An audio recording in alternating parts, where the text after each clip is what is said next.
दक्षिण मध्य मुंबई मतदारसंघाचे महायुतीचे उमेदवार राहुल शेवाळे यांनी आज आपला उमेदवारी अर्ज दाखल केला।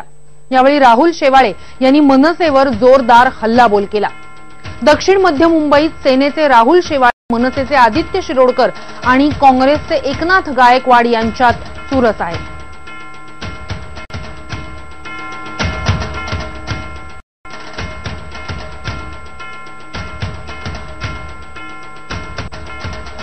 यावेळी उमेदवारी अर्ज भरल्यानंतर राहुल शेवाळे यांच्याशी बातचीत केली आमचे प्रतिनिधी रामराजेश शिंदे यांनी।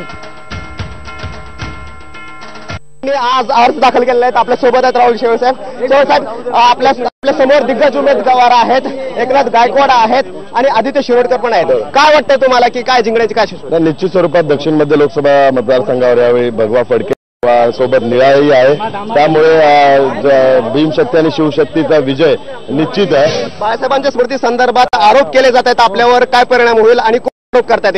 नाही, हे आरोप मनसेकडून करण्यात येत आहे, कारण स्थायी समिती अध्यक्ष या नात्याने गेले 4 वर्ष मुंबईच्या विकासाचं काम केलंय।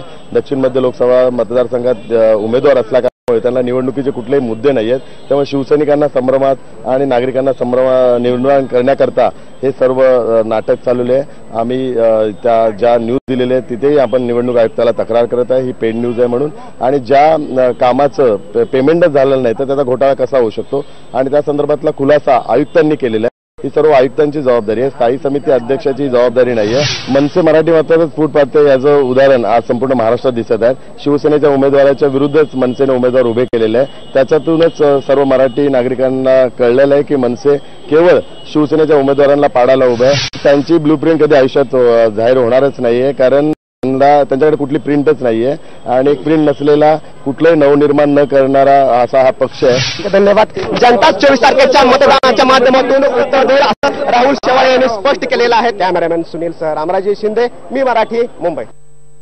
मुंबईत आयोजित